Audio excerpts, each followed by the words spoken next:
अस्सलाम वालेकुम स्टूडेंट्स। हम अपना जो लास्ट प्रीवियस लेक्चर था उसमें हमने स्टडी किया था प्योरिफिकेशन ऑफ वाटर। और प्योरिफिकेशन ऑफ वाटर करने के आपके पास 3 मेथड थे, जिसमें नंबर 1 आपके पास था एरेशन, नंबर 2 आपके पास था कोगुलेशन और नंबर 3 आपके पास क्या था, water disinfection by chlorine. First 2 method हमने लास्ट वाले प्रीवियस लेक्चर में डिस्कस कर लिए थे। आज हमने थर्ड मेथड अपना क्या करना है, स्टडी करना है। ठीक है, इसमें आप लोगों के पास है वाटर डिसइंफेक्शन बाय क्लोरीन। कि आपके पास जो पानी है उसमें से आप लोगों ने क्या काम करना है, उसको डिसइंफेक्ट करना है। ठीक है, और पानी को डिसइंफेक्ट करके हमने इसको प्योर करना है। तो उसके लिए आप लोग जो मेथड यूज़ करेंगे वो कौन सा होगा, क्लोरीन गैस। अब इसमें आप लोगों के पास क्या होता है, जो क्लोरीन गैस होती है ना, वो बहुत ज़्यादा इफ़ेक्टिव भी होता है और ये आपके पास इनएक्सपेंसिव मेथड भी होता है। ठीक है, जो आपके पास क्या काम करता है, जो पैथोजेंस होते हैं ना, पैथोजेंस आपके पास वो माइक्रो ऑर्गेनिज्म होते हैं, वो सब्सटेंस होते हैं जो किसी भी लिविंग बॉडी में डिजीज़ क्या करते हैं, क्रिएट करते हैं। ठीक है, और जो पानी से पैदा होने वाली जो मुतअद्दिद बीमारियाँ, जिसमें आपके पास टाइफाइड है और जो आपके पास क्या, कॉलरा, ये मोस्टली आपके पास किस वजह से होंगी, जब हम पानी जो प्योर फॉर्म में नहीं है उसको अगर ड्रिंक करेंगे तो इससे ही आप लोगों के पास क्या होंगी, बीमारियाँ होंगी। तो इसलिए हमने क्या काम करना है, उन तमाम पैथोजेंस को किल करना है जो ये इन डिज़ीज़ को क्या कर रहे हैं, स्प्रेड आउट कर रहे हैं पूरी दुनिया में, और इनसे काफ़ी ज़्यादा डेथ भी क्या हो रही है, क्रिएट आउट हो रही है। ठीक है, और इसलिए अब हमने क्या काम करना है, पानी को प्योर करना है। और प्योर करने के लिए आप क्या काम करेंगे, क्लोरीन गैस क्या करेंगे, यूज़ करेंगे, जिससे पानी प्योर होना क्या हो जाएगा, स्टार्ट हो जाएगा। ठीक है, और मोस्टली आपके पास कुछ डिसइंफेक्टिंग एजेंट्स होते हैं। ठीक है, जिसमें आप लोगों के पास यहाँ पर जो आप लोगों ने यूज़ करना है वो है हाइपोक्लोरस एसिड, जिसका फॉर्मूला आपके पास क्या है, HOCl। ठीक है, जो HOCl है ये आपके पास क्या है, हाइपोक्लोरस एसिड है, जो क्या काम करेगा आपके पास एज आ डिसइंफेक्टिंग एजेंट के तौर पर आप इसको क्या करेंगे, यूज़ करेंगे। ठीक है, इसमें ये होता है कि आपके पास जो ये हाइपोक्लोरस एसिड होता है ना, जितने भी माइक्रो ऑर्गेनिजम्स होते हैं, जब उनकी मेम्ब्रेन से ये पास आउट करता है तो उनको क्या करवा देता है, किल करवा देता है। ठीक है,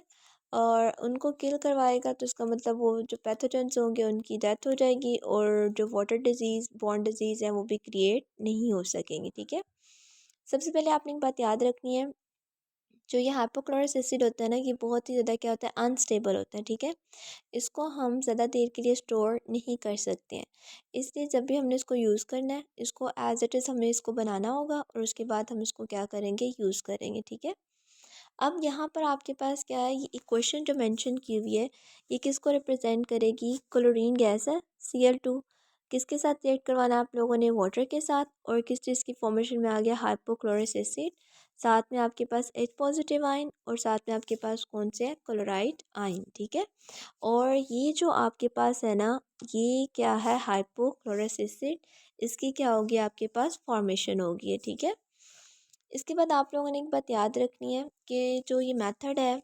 क्लोरीन को पास करवा कर किसी भी वाटर में से हाइपोक्लोरस एसिड की फॉर्मेशन करवाना, ये मेथड बहुत ही क्या है, आपके पास इनएक्सपेंसिव है। ठीक है, इसके बाद बेटे आपके पास नीचे एक डायग्राम बनी हुई है। इस डायग्राम में आप अगर ध्यान से देखें तो ये पूरे के पूरे प्योरिफिकेशन ऑफ वाटर के प्रोसेस को क्या करेगा, आपके पास रिप्रेजेंट करेगा, जिसमें सबसे पहला कौन सा मेथड है, एरेशन मेंशन किया हुआ है। ठीक है, एरेशन में आप लोगों ने क्या पढ़ा था कि जो फाउल स्मेलिंग है, जो ऑर्गेनो सल्फर कंपाउंड्स की वजह से है, ठीक है, उन तमाम को आप लोगों ने क्या करना है, ख़त्म करना है। ठीक है, वो एरेशन के प्रोसेस से क्या हो गया, मुकम्मल तौर पर ख़त्म। इसके बाद ये जो सस्पेंडेड पार्टिकल्स हैं वो सेकंड मेथड में कोagulation के प्रोसेस के थ्रू आपके पास ख़त्म हो जाएंगे। ठीक है, इसके बाद नेक्स्ट हमने पढ़ा था कि पानी को हार्ड बनाते हैं, और वो कौन सी चीज़ हार्ड बनाती है, एक आपके पास क्या होते हैं, कैल्शियम के, और दूसरे कौन से होते हैं, मैग्नीशियम। और आपके पास कैल्शियम आपके पास कन्वर्ट हो जाएगा कैल्शियम कार्बोनेट में, और मैग्नीशियम कन्वर्ट हो जाएगा मैग्नीशियम हाइड्रोक्साइड की फॉर्म में, और इस तरह जो पानी आपके पास हार्ड था अब वो किस में कन्वर्ट हो गया, सॉफ्ट फॉर्म में। इसके बाद नेक्स्ट प्रोसेस क्या है, हमने इसके अंदर क्या काम करना है, क्लोरीन गैस को पास करवाना है। तो क्लोरीन गैस से जितने भी पैथोजेंस होंगे उनको क्या कर दिया जाएगा, रिमूव कर दिया जाएगा, और नेक्स्ट टैंक जो होगा आपके पास डिस्ट्रीब्यूशन टैंक है, और उसमें प्योर पानी आपके पास आना क्या हो जाएगा, स्टार्ट हो जाएगा। तो ये सारा का सारा जो फिगर है वो प्योरिफिकेशन ऑफ वाटर को क्या कर रहा है, रिप्रेजेंट कर रहा है। ठीक है, इसके बाद बेटे आप लोगों ने जो स्टडी करना है वो है आपके पास harmful effects of chlorinated water. इसमें आपके पास यहाँ पर बेटे ये जितने भी मेंशन किए हुए हैं ये किसको रिप्रेजेंट करेंगे, हार्मफुल इफ़ेक्ट्स। तो इस पर आप लोग शॉर्ट क्वेश्चन मेंशन कर दें। अगर क्वेश्चन आता है write down the harmful effects of chlorinated water, जिसमें बेटे सबसे पहले आ जाता है कि जितने भी हाइपोक्लोरिक एसिड है या जो भी क्लोरीन है, मे बी अब वहाँ पर जो पानी है उसमें डिज़ोल्व अमोनिया मौजूद है, तो वो क्या काम कर देगी, डिज़ोल्व अमोनिया के साथ रिएक्शन करके क्लोरामाइंस की फॉर्म में आ जाएगी। और जो क्लोरामाइंस हैं ये पावरफुल आई इरिटेंट होते हैं, आइज़ को इरिटेट करते हैं, ठीक है। इसमें आप लोगों ने बेटे फार्मूला पढ़ा हुआ है कि अमोनिया का क्या फार्मूला है, NH3, ठीक है। ये आपके पास किसका फार्मूला है, अमोनिया का फार्मूला है। इसमें आपके पास क्या होगा, आपने 1 by 1 हाइड्रोजन को रिमूव करना है और इसकी जगह पर क्या ऐड करना है, क्लोरीन। जैसे कि फॉर एग्जांपल यहाँ पर आ गया NH2Cl, ठीक है, ये एक हो गया। इसके बाद दूसरी अगर बात की जाए, साथ साथ हमारे पास NH2Cl, NH और Cl2,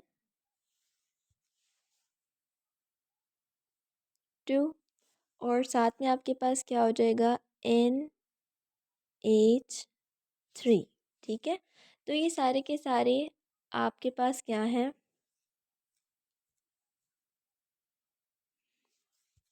NH3 कन्वर्ट हो जाएगा NCl3 में, ठीक है। तो ये सारे के सारे आपके पास क्या है, क्लोरामाइंस हैं, ठीक है। और ये सारे के सारे जो क्लोरामाइंस होते हैं ये आई इरिटेंट होते हैं, ठीक है, जो आइज इरिटेशन का क्या बनते हैं, सबब बनते हैं, ठीक है। तो ये आपके पास क्या था, फर्स्ट हार्मफुल इफेक्ट, ठीक है। इसके बाद बेटे आपके पास दूसरे नंबर पे क्या आता है, दूसरे नंबर पे आप लोगों ने स्टडी करना है कि जो भी आपके पास ये क्लोरीनेटेड वाटर है, ठीक है, वहाँ पर कुछ ऑर्गेनिक मटेरियल भी मौजूद होगा और जब ये उसके साथ रिएक्ट करेगा तो आपके पास क्या काम करेगा, उसको मुकम्मल तौर पर पानी को क्या कर देगा, टॉक्सिक कर देगा। जैसे कि फॉर एग्ज़ाम्पल अगर फ़िनोल पानी में मौजूद है तो वो क्या बना देगा, क्लोरीनेटेड फ़िनोल। जो क्लोरीनेटेड फ़िनोल है इसकी वजह से जो उसकी ऑर्डर होगी वो ऑफेंसिव होती जाएगी, ठीक है, और उसका टेस्ट भी ख़राब होता रहेगा और वो पानी मुकम्मल तौर पर टॉक्सिक होना क्या हो जाएगा, स्टार्ट हो जाएगा, ठीक है। इसके बाद बेटे पॉइंट नंबर 3 जो है आपके पास वो है क्लोरोफॉर्म। क्लोरोफॉर्म क्या होगा, जितने भी हाइपोक्लोरस एसिड हैं वो किसके साथ रिएक्ट करेंगे, ऑर्गेनिक मैटर, ह्यूमिक एसिड के साथ। और ये जो ह्यूमिक एसिड है वो पानी के अंदर क्या है आपके पास, डिज़ोल्व्ड है। और ये जब इसके साथ रिएक्ट करेगा तो ये आपके पास क्या काम करेगा, लीवर कार्सिनोजेंस, ठीक है, कार्सिनोजेंस कहते हैं कैंसर कॉजिंग। और साथ साथ आपके पास क्या काम करेगा, negative reproduction and development effects in human, ठीक है। इसमें आपके पास जो रिस्क होता है ब्लैडर का और रेक्टल कैंसर का वो इंक्रीज़ कर जाता है जितना हम ये जो आप लोगों के पास क्लोरीनेटेड वाटर है ना उसको क्या करते हैं, कंज्यूम करते हैं, ठीक है। तो बेटे अगर आप लोगों ने इन सब को ना अवॉइड करवाना है, ठीक है, तो हम क्या काम कर सकते हैं, इसके अलावा अगर हम देखें तो हमारे पास ओजोन और क्लोरीन डाइऑक्साइड भी यूज़ कर सकते हैं पानी को डिसइंफेक्ट करने के लिए, ठीक है। जो लास्ट पे आप लोगों को बताया, to avoid the formation of toxic compound with chlorine, ozone और chlorine dioxide is used for the disinfection of water. तो बेटे आज का ये जो पूरा का पूरा टॉपिक था ये किसके रिलेटेड था, कि प्योरिफिकेशन ऑफ वाटर, जिसमें नंबर 1 पर हमने एरेशन, नंबर 2 पर हमने कोगुलेशन और नंबर 3 पर हमने water disinfection by chlorine study किया।